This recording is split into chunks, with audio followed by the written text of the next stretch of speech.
kultura.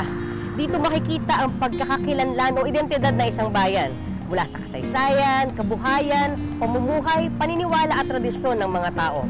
Nakapaloob ang iba't ibang sining na hindi lamang mahalaga sa kagandahan ng isang bayan, kundi pati rin sa kalakasan ng isang lahi. Hanggang sa mga lugar na tunay na kahanga-hanga, likas man o gawa, mga kadakilaan ng ating mga bayani, at mga ambag ng ating lahing kayumanggi. Ito ang mga simbolo ng ating kagalingan, mga tatak ng ating kalinangan. Ito ang Sagisag Kultura sa PTV.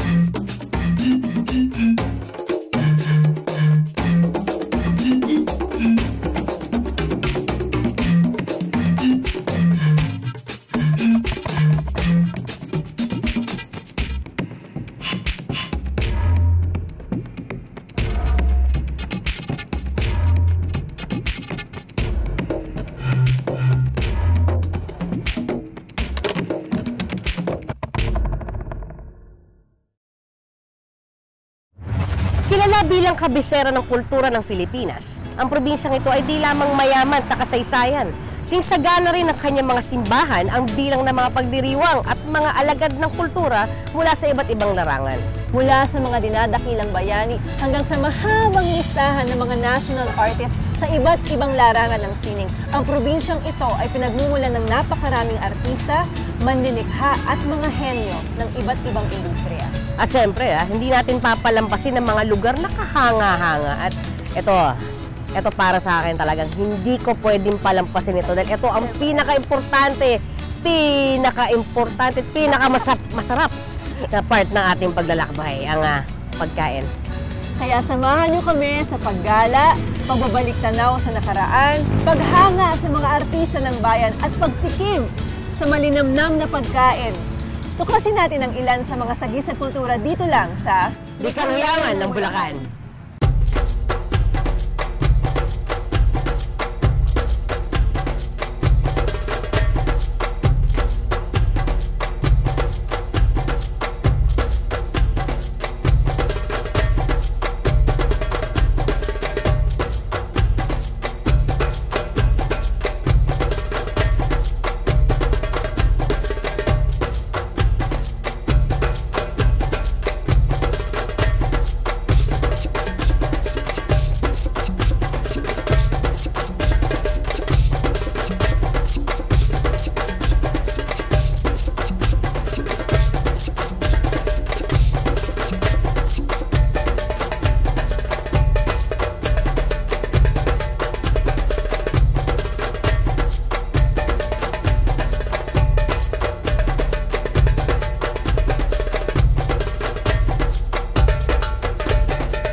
Ang Bulacan ay binubuo ng 3 lungsod, Malolos, Maykawayan at San Jose del Monte, at 21 munisipyo, Angat, Balagtas, Baliwag, Bocaue, Bulacan, Bustos, Kalumpit, Doña Remedios Trinidad, Giginto, Hagonoy, Marilao, Norzagaray, Obando, Pandi, Paumbong, Plaridel, Pulilan, San Ildefonso, San Miguel, San Rafael at Santa Maria. Matatagpuan sa gitnang Luzon, 11 kilometro sa hilagang bahagi ng Maynila. Kabilang ang Bulacan sa Region 3 at itinuturing na gateway to the Northern Philippines, nagmula sa salitang Tagalog na bulak o cotton sa Ingles. Ang pangalang Bulacan ay hinango sa sinasabing naging pangunahing produkto ng probinsya noong unang panahon. Ang probinsyang Bulacan ay isa sa 8 mga probinsyang unang naghimagsik sa pamahalang Espanyol noong Rebolusyon ng 1896. Dito nalagdaan ang kasunduan sa Biak na Bato noong 1897 at sa probinsya ring ito ginanap ang unang inaugurasyon ng unang Republika ng Pilipinas taong 1899 na siyang itinuturing bilang unang demokratikong republika sa Asya.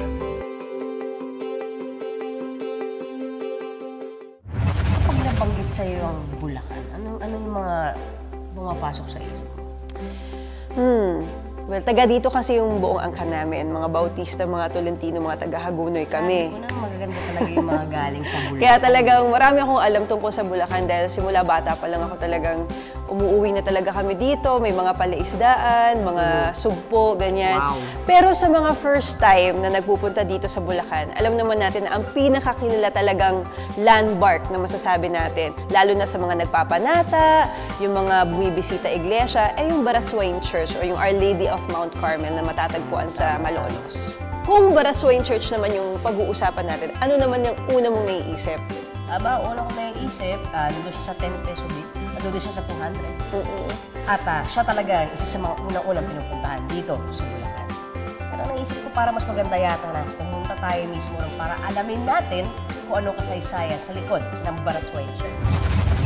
Lampas 120 taon na ang makasaysayang simbahan ng Baraswain. Naideklara ito bilang National Landmark taong 1973 at inani rin ng Baraswain Church ang titulong Cradle of Democracy in the East, the most important religious building in the Philippines. Nandirito rin ang Museo ng Republika 1899 kung saan tampok ang malalim na pagbabalik-tanaw sa kasaysayan ng revolusyon at itinatag na Republika ng Pilipinas. Kasama po natin ngayon ang tinaguriang ama ng Bulacan, si Governor Willie C. Alvarado. Thank you. Good afternoon po. Magandang hapon sa iyo. Pwede po ba ninyong ilarawan sa amin kung bakit po tinawag na cultural capital? Yes, bukod doon ay yung malalim namin na kasaysayan na hanggang ngayon ay taglay-taglay pa rin ang kultura ng mga Bulakenyo saan man kami nagtungo, nandiriyan. At kami nagmamalaki naman sa pinag-usapan yung kasaysayan sa pagkatalaro umuunlad na bansa nang hindi ka merong malalim na nililingong ugat na iyong pinanggalingan para alam mo ang iyong patutunguhan. Isang malaking karangalan para sa amin na ang lalawigan ng Bulacan ay matangkal na ama rin na o ina sapagkat sa kanyang sinapupunan nagdaan yung tatlong republika.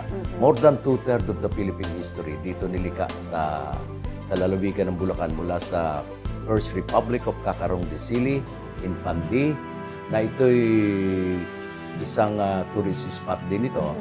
The Second Republic of Biak na Bato sa San Miguel na ngayon ay bahagi na ng Doña Remedios Trinidad na lahat na itong kasaysayan ay nagsalapong sa siyudad ngayon ng Malolos na kung saan kung wala yung September 15, yung Kongreso ng Malolos at ratifikasyon 14 days after September 29 ay hindi mabibigyan ng hiyad na legalisasyon na hindi kikilalanin ng mga malalayang bansa ang deklarasyon ni Emilio Aguinaldo ng June 12 bilang ating kalayaan at lumikha ito ng isang saligang batas na nagluwal ng isang malaya demokratiko at republikanong pamahalaan, matanda sa buong rehiyon ng Asia, gayon din sa South Africa.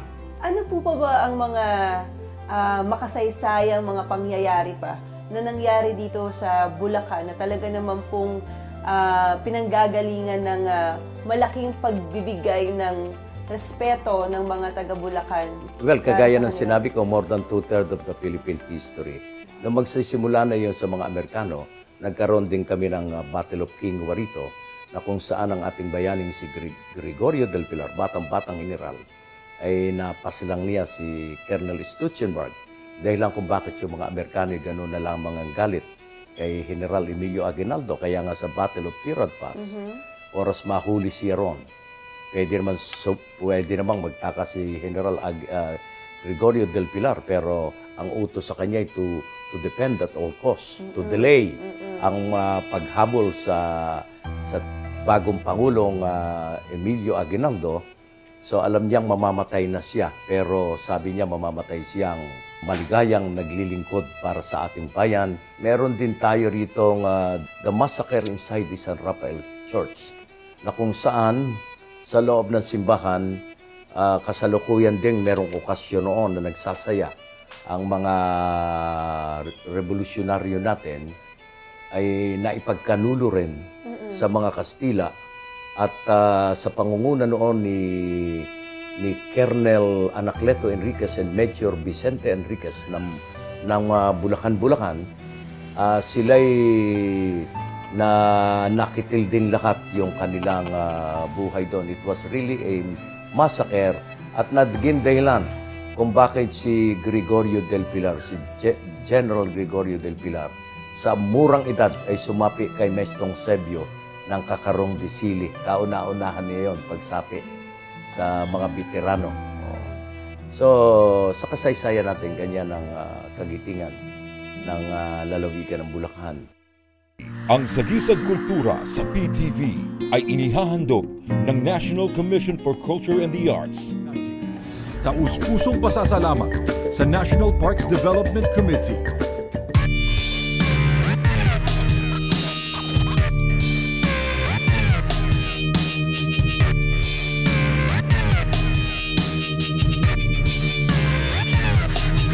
Francis Magalona Clothing Company, inspiring Filipinos since 1990.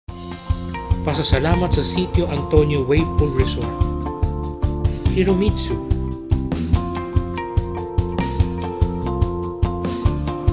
Pepper's Grill, 4K Garden Resort, Eurobake, at Crep. Magbabalik ang Sagisag Kultura sa PTV. Mga bagong balita patungkol sa sining at kultura. Inyong tunghayan sa Pep Art.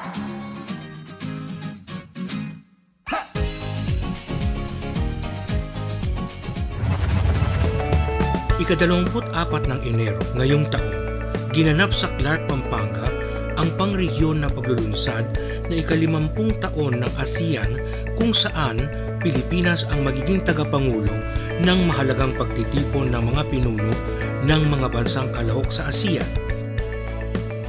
Sa pangunguna ng ASEAN Socio-Cultural Community o ASCC Pillar at pakikiisa ng mga miyembrong ahensya ng gobyerno gaya ng DSWD, Pambansang Komisyon para sa Kultura at mga Sining, CHED, DepEd at iba pang departamento ng pamahalaan, ginanap ang matagumpay na pangrehiyon na paglunsad ng ASEAN sa Marquee Mall, Angeles City, Pampanga. Ang paglulunsad nito sa iba't ibang rehiyon ay opisyal na pinasimulan sa lungsod ng Davao noong ika-15 ng Enero 2017 at ang pagtitipon ng mga pinuno ay gaganapin ngayong buwan ng Abril. Ang tema ng ASEAN Summit na gaganapin para sa taong ito ay Partnering for Change, Engaging the World.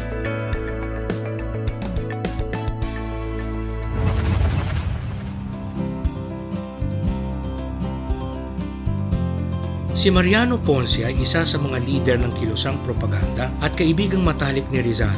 Isa siya sa tagapagtatag ng La Solidaridad sa Barcelona noong 1889. Siya ang humawak ng seksyong pampanitikan ng diaryo nito. Gumamit siya ng mga sagisag panulat na Naning, Kalipulako at Tigbalang. Noong 1908, naging patnugot siya ng El Renacimiento at tumulong sa pagtatag ng El Ideal, ang pahayagan ng Partido Nacionalista. Nahalal siya bilang kinatawan ng Bulacan sa Philippine Assembly. Mariano Ponce, bayaning Filipino, sagisag kultura ng Pilipinas.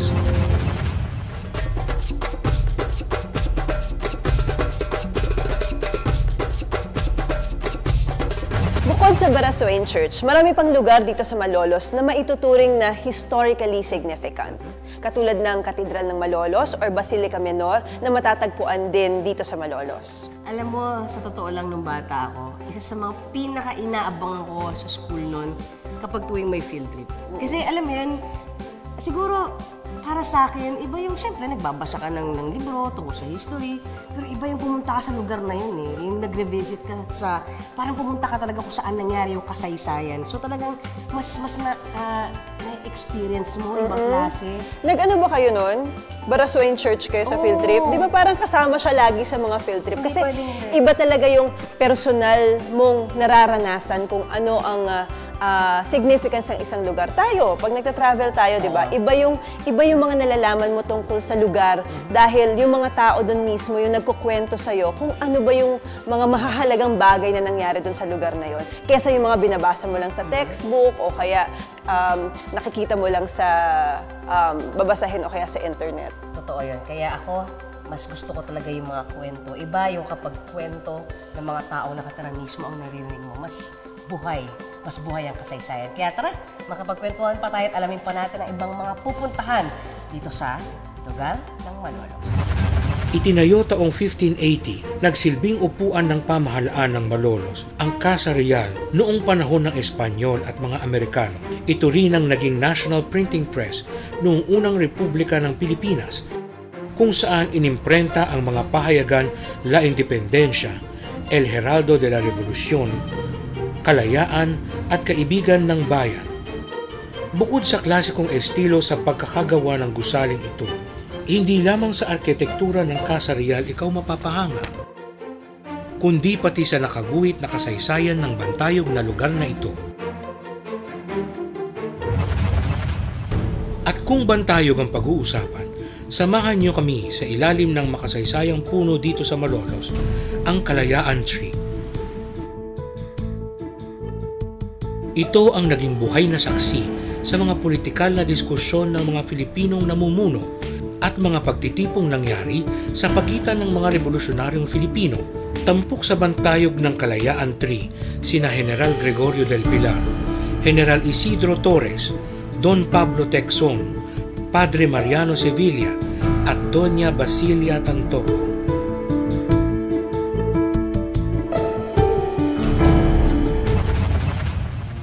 Ang simbahan kung saan nakatanim ang makasaysayang Kalayaan Tree ay ang Katedral ng Malolos na kilala rin bilang Basilica Minore. Ito ang naging upuan ng Roman Catholic Diocese sa Bulacan sa nakaraang mga siglo. Bilang pagkilala sa debosyon ng Bulacan para sa Birheng Maria, idineklara ni Pope John Paul II bilang Basilica Minore of the Immaculate Conception noong December 4, 1999. Ito ang naging palasyo ng presidente noong 1898 nang umupo si General Emilio Aguinaldo bilang unang presidente ng Republika ng Pilipinas.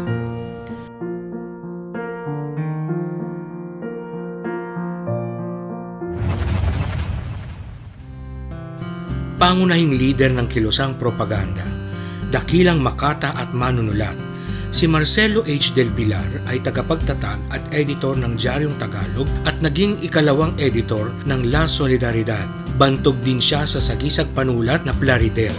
Isinilang siya noong Agosto 30, 1850 sa Kupang Bulacan, Bulacan sa isang mariwasang pamilya nina Don Julian Hilario at Blas Gatmaitan. Estudyante pa lamang ay aktibo na siya sa mga usaping pampulitika. Naging puspusan ang kanyang pagkilos bilang reformista noong 1882. Itinatag niya kasama ang isang Espanyol ang Diaryong Tagalog. Pagdating sa Barcelona, agad siyang nagtrabaho para sa pagtatag ng samahang reformista, ang La Solidaridad, na naglathala noong Pebrero 15, 1889. Sa isyong Nobyembre 15, pinalitan niya si Graciano Lopez Haina bilang editor ng periodiko at inilipat niya ang lathalaan sa Madrid. Dumanas ng lubhang hirap ang kanyang pamilya dahil sa kanyang gawaing katumbas ng kanyang paghihirap sa paghawak ng La Solidaridad. Sa bantayog ng pagkilos para sa pambansang kalayaan, nasa unang hanay si Plaridel sa piling ni Rizal at Bonifacio. Marcelo H. del Pilar, sa gisag kultura ng Pilipinas at dakilang bayani ng mga Filipino. Ang Sagisag Kultura sa PTV ay inihahandog ng National Commission for Culture and the Arts. Taus-pusong pasasalamat sa National Parks Development Committee.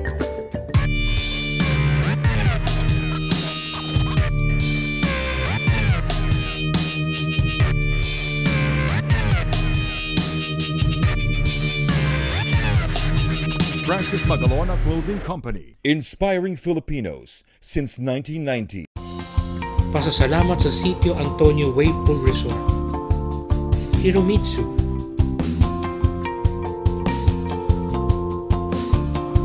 Pepper's Grill, 4K Garden Resort, Eurobake, at Crib. Magbabalik ang Sagisag Kultura sa PTV.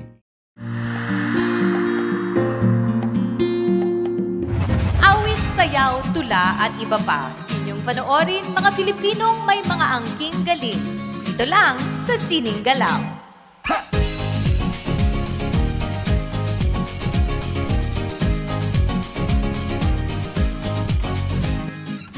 Kalahok bilang kinatawan ng Pilipinas sa International Youth Fellowship World Camp sa South Korea. Fourth Trails of Civilization and Performance sa Cambodia. At iba't ibang arts festival mula Hong Kong, Malaysia, Japan, Australia, Singapore at Estados Unidos. Ang grupong ito ay naglalayong maipagpatuloy at mapagyaman ang kahusayan at pagkakakilanlan ng sining at kultura hindi lamang ng mga Kapampangan, kundi pati na rin ng bayan. Bukod sa pagtatanghal, ay itinatag nila ang Bale-Balayan, isang sentro kung saan nililinang nila ang kagalingan at mga talento ng mga kabataang artista. Isang grupong huwaran at may mga layuning makabuluhan. Yan ang Sinukwan Kapampangan.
Baraswain Church at Katedral ng Malolos ng mga kahanga-hangang simbahan na matatagpuan dito sa Bulacan, nagkakamali kayo.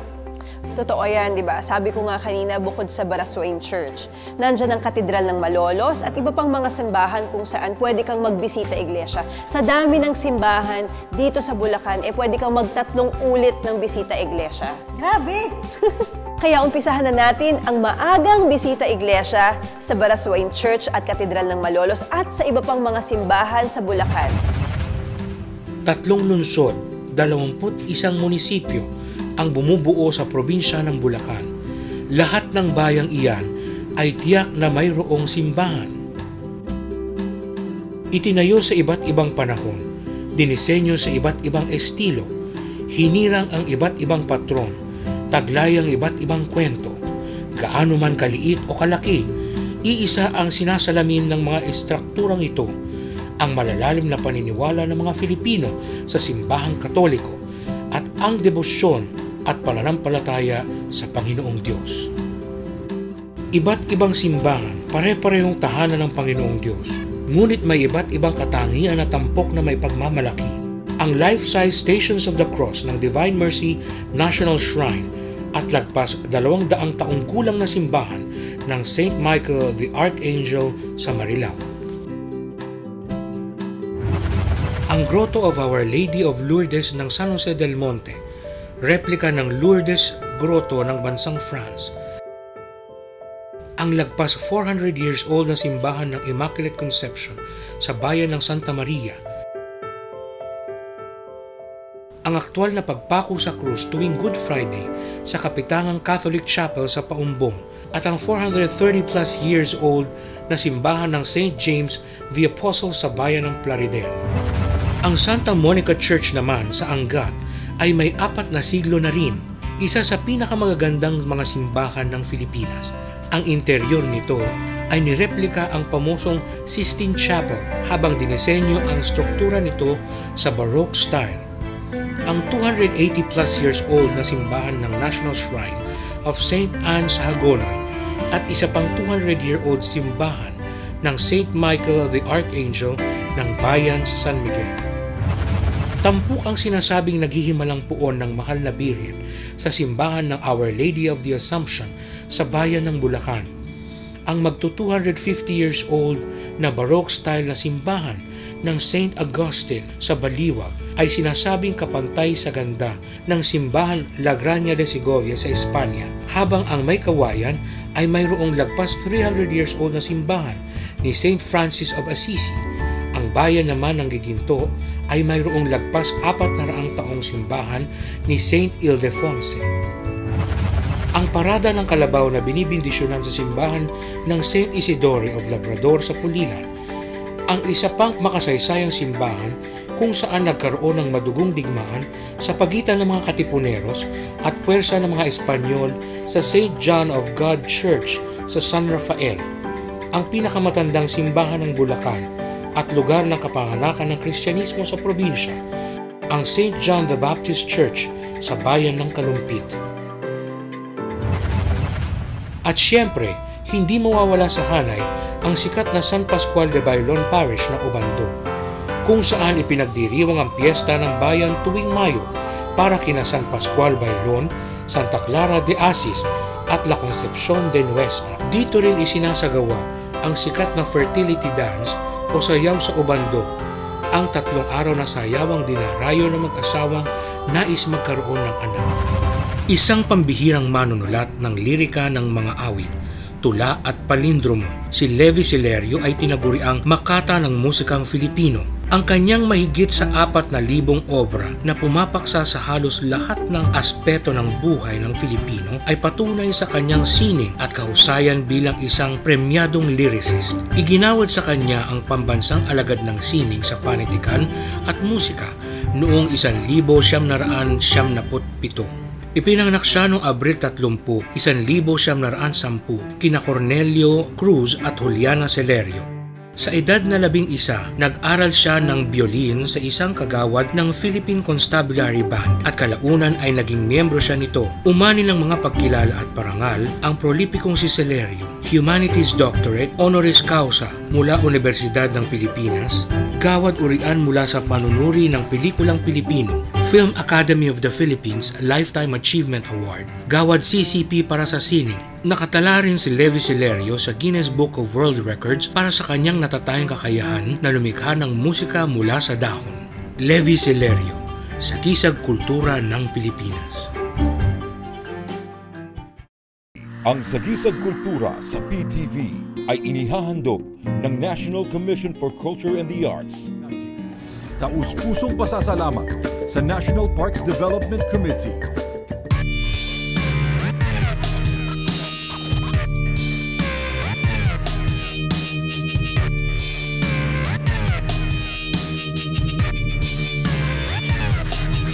Francis Magalona Clothing Company. Inspiring Filipinos since 1990. Pasasalamat sa Sitio Antonio Wave Pool Resort, Hiromitsu,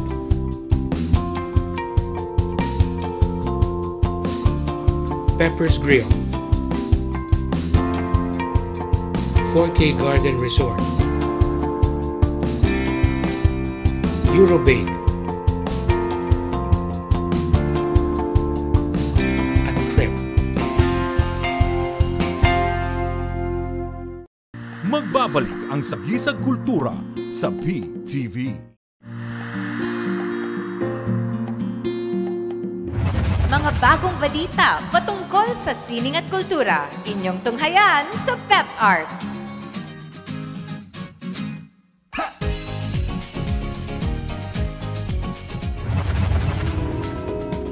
Ika-19 ng Enero 2017, Bayan ng Giginto, Lalawigan ng Bulacan. Opisyal na inilunsad ang ika-19 na Halamanan Festival sa Garden Capital of the Philippines. Ang halos isang linggong pagdiriwang na ito ay sinimulan kasabay ng piyesta para sa patron ng bayang si San Ildefonso ng Toledo. Tampok ang iba't ibang aktibidad gaya ng garden competition, street dancing parade, at ang makulay na Indakan sa Kalye Showdown. Nagkaroon din ng mga paligsahan, eksibisyon, parada at makabuluhang paglulunsad ng mga programa sa bayan. Tinapos ito ng pag-uulat sa bayan ng minamahal na alkalde ng munisipyo ng Giginto, si Mayor Ambrosio Boy Cruz Jr. Ang Halaman Festival ay ika-19 na taon na namin itong pinagdiriwang. Ay ito nagsimula sa akin din. Una namin itong kinonceptualize ay nung araw kasi ang bayan ng Giginto ay walang sariling identity. Yung bang sasabihin mo na ito kami, na pwede namin angkinin. So itong inisip namin, maraming mag-garden dito sa amin, kaya ito yung tinanghal namin, itong festival na to. Ang taunang pagdiriwang na ito ng bayan ay iwinangis sa mga sikat na pagdiriwang gaya ng panagbenga ng lungsod ng Baguio, dinagyang ng Iloilo at sinulog ng Cebu. Ang Halamanan Festival ng Giginto ay isa sa pinakaabangan pagdiriwang sa lalawigan ng Bulacan. Awit, sayaw, tula at iba pa. Inyong panoorin mga Pilipinong may mga angking galing. Ito lang sa Sining Galaw.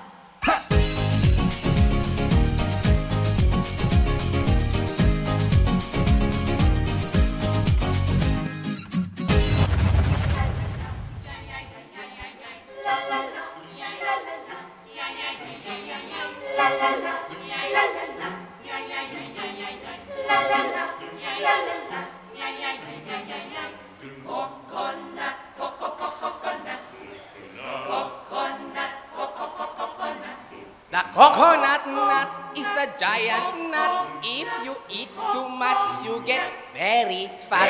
Now the coconut nut is a big, big nut, but this delicious nut is not a nut. It's a cocoa fruit of the cocoa tree. From the cocoa palm family. There are so many uses of the coconut tree. You can build a big house for the family. All you need is to find the coconut man. If he cuts the tree, he gets the fruit free. It's the cocoa fruit of the cocoa tree. From the Coco Palm family.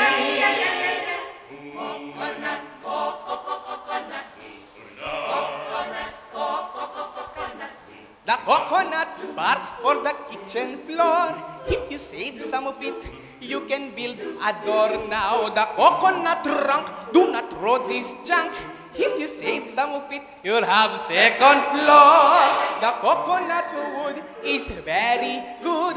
It could last 20 years if you pray it would. Now the coconut root, to tell you the truth, you can throw it or use it as firewood.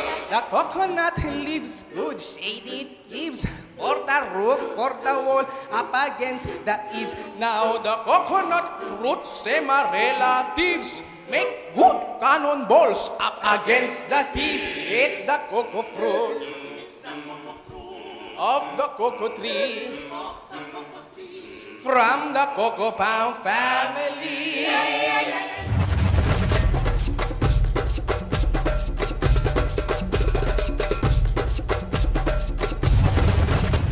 Ginutom ka sa paglilibot, no? Ano po? Ang dami natin nalibot na simbahan. Tsaka, nandito tayo lang sa Bulacan. Okay? Hindi natin pwedeng hindi experience. Ito nga, isang napakasarap na pulutan na talaga na magmula sa lugar na ito. Naalala ko nung bata ka. Inuwento mo sa akin.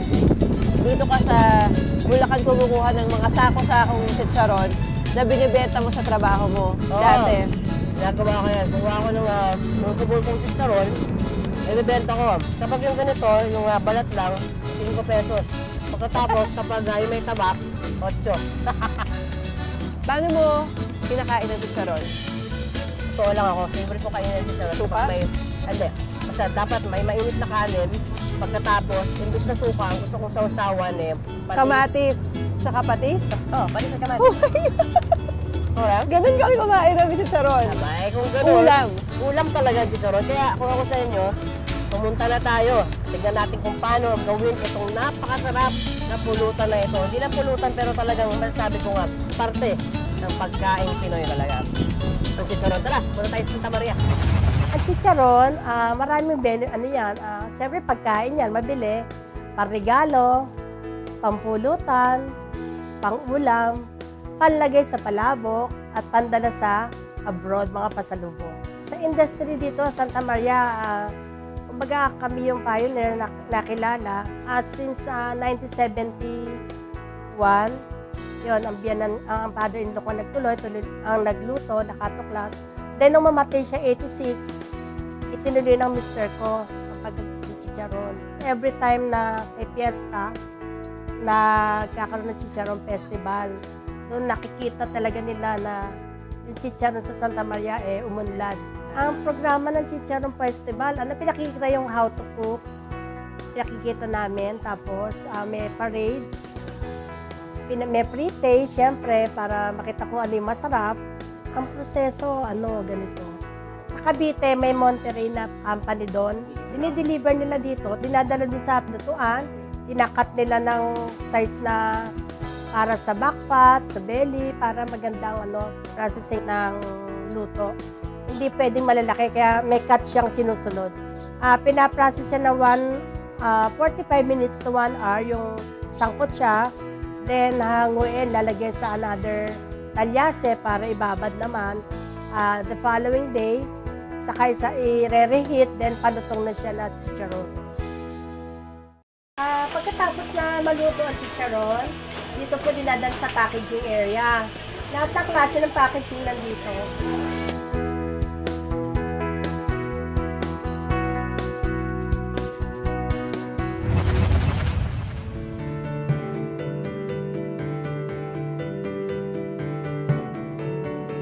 Si Pio Valenzuela ay isang manggagamot at naging mataas na pinuno ng Katipunan. Bilang pagkilala sa kanyang kabayanihan, ipinangalan sa kanya ang isang syudad sa Metro Manila, ang Lungsod Valenzuela na dati ay Pulo, Bulacan. Noong 1879 sa panahon ng pananakop ng mga Amerikano, itinalaga siyang presidente munisipal ng Pulo. Naging pangulo siya ng dibisyong militar ng Pulo mula 1902 hanggang 1911 kasabay ng kanyang pagiging ekutibong panlalawigan ng Bulacan. Noong 1921, naging gobernador siya ng Bulacan. Pio Valenzuela, bayaning Filipino, Sagisag Kultura ng Pilipinas. Ang Sagisag Kultura sa PTV ay inihahandog ng National Commission for Culture and the Arts. Taus-pusong pasasalamat sa National Parks Development Committee.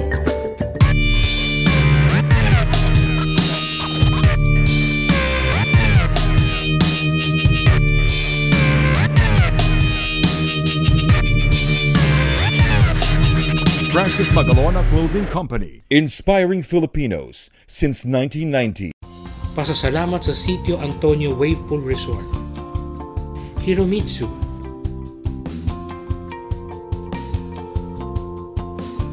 Pepper's Grill. 4K Garden Resort. Eurobake. At Crepe. Magbabalik ang Sagisag Kultura sa PTV.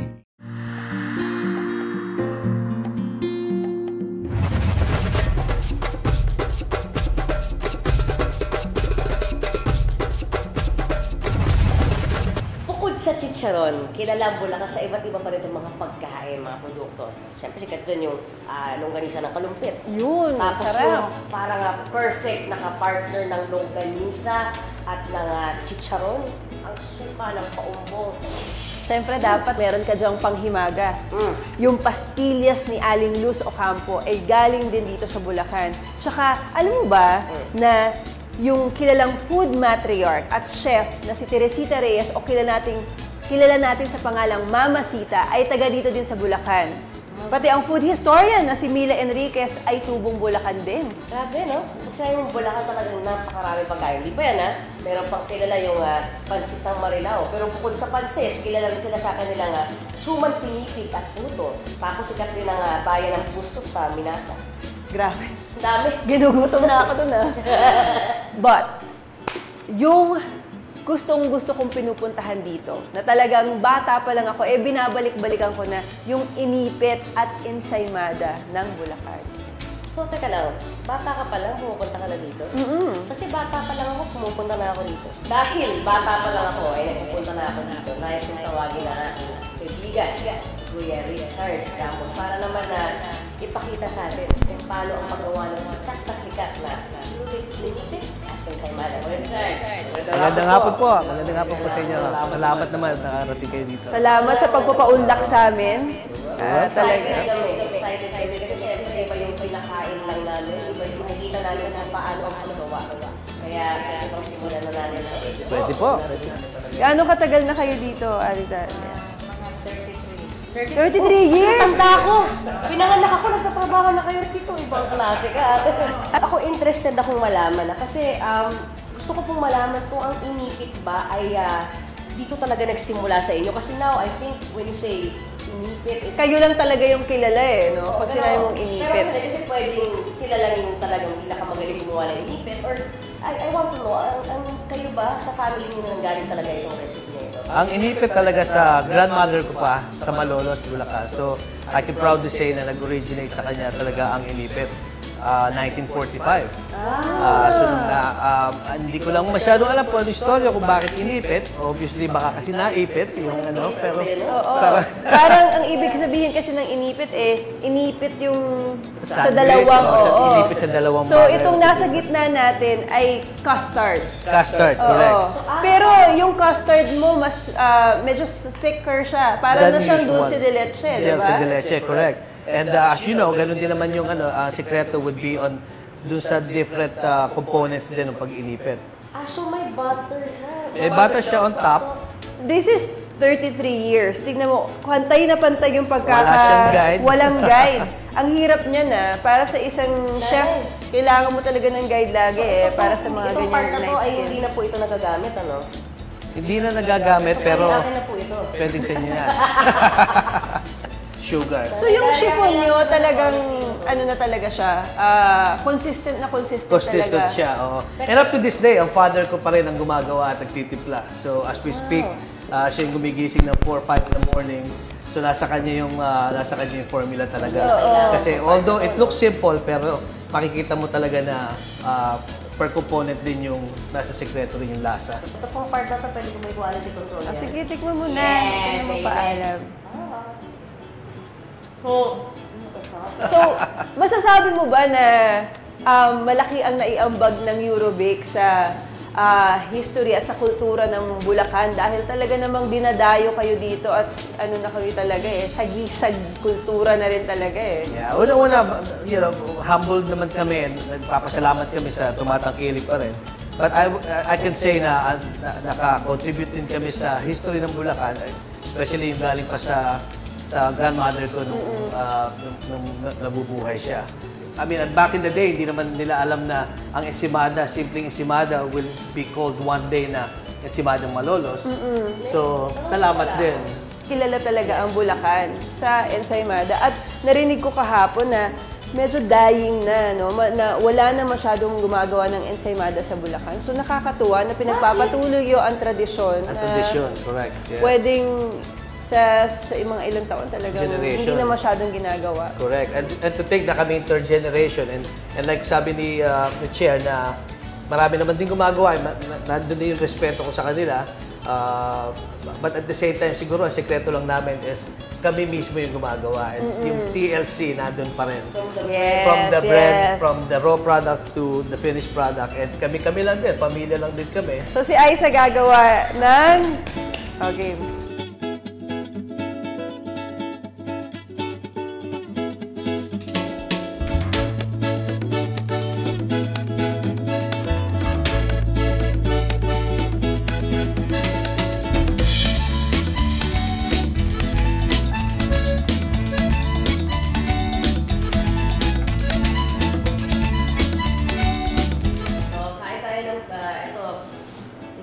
My specialty? Yes, may specialty na. Kamay ni Chair ang gawa nito. Yun. So, may kita nyo, brioche kasi ang tawag sa mga ensaymada. So, yan. Buka talaga yun, nabala na ako. Talagang malambot. Hindi lang ako makakain. Ang sarap na pagkakalagay ko ng mantigil niya. Grabe. Sarap! Kuya Richard, maraming salamat Ang sarap. sa pag-share ng inyong family recipe, sa pag-share ng inyong kwento, at sa pagkain.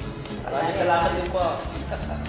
Paano ba yan, ha? Habang kumakain kami dito, ituloy-tuloy natin ang mag-food trip. Samahan nyo kami ngayon na kumain ng isa pang specialty sa Santa Maria. Itinuturo nito isa sa mga sagisag ng ating kultura at cultural icons na partikular sa ating mga Pilipino. Isa rin sa pinakasikat na pulutang Pinoy na kapero ng chicharon, ang balut! Balut!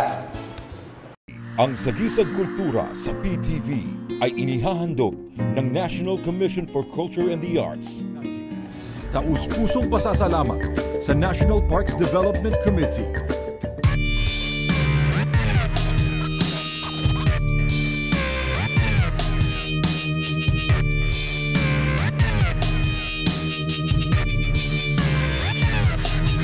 Francis Magalona Clothing Company, inspiring Filipinos since 1990. Pasasalamat sa Sitio Antonio Wavepool Resort, Hiromitsu, Pepper's Grill, 4K Garden Resort, Eurobake,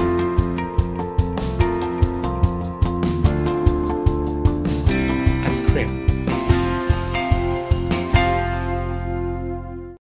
Magbabalik ang Sagisag Kultura sa PTV.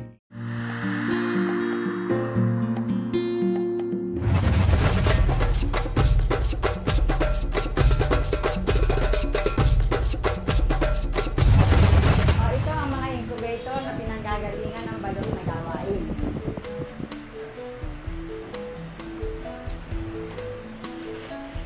Ito ang simula na pinanggagalingan ng balot. Sa Pagkalipas ng 10 araw, nagkakaroon na siya ng similya. At sa loob ng 16 na araw, naging balot na siya. Ito na yon, pagdating ng 10 araw, magkakasimilya na siya. Pagtapos ng 10 araw, magiging 16 na araw, balot na siya. Malaki na siya. Ito na yung pambenta. Ang pagluluto ng balot, isasalang sa tubig. Pag oras na kumulo, ihinaan ng apoy, magkakount ng 30 minutes. O ito na ang luto na balot.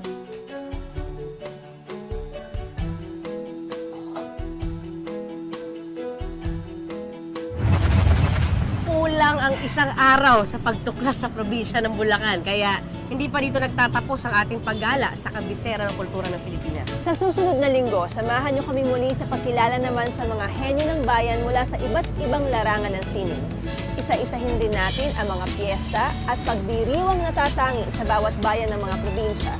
Bibisita rin tayo sa iba't ibang lugar na kahanga-hanga at dapat ninyong mapuntahan. Kakain tayong muli! Kakain tayong muli! Yes! Ng iba pang mga local specialties at may kipag-jamming tayo sa mga artista ng bayan. Lahat ng yan, dito lang sa Likhang Yaman ng Bulacan. Mula sa makabuluhang balita patungkol sa kultura at mga sining, mga pagtatanghal ng artistang Filipino sa bawat larangan, hanggang sa pagtuklas ng mga likhang yaman ng bawat bayan. Lilibot tayo sa buong Pilipinas upang isa-isahin ang anumang sumasalamin sa ganda ng ating sining at sumasagisag sa lakas ng ating kultura. Ako si Liza Dino Sigera. At ako naman si Aiza Sigera. Matatag na kultura para sa matatag na republika. Ito ang Sagisag Kultura sa PTV. Ako ay Filipino. Ako ay Filipino. Ako'y makajos. Ako ay Filipino. Ako'y makatao. Saan man makarating, sino mang makapiling. Aangat ang galing habang buhay Filipino.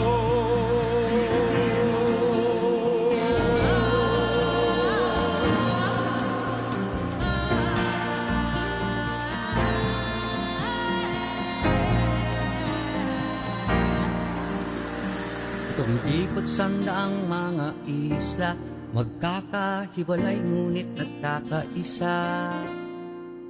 Tahanan ng aming lahi, mga pook na aming ninimiti.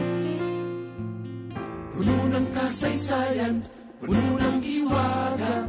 Sa mga lugar na ito nakatanim ang ugat ng pagkapili.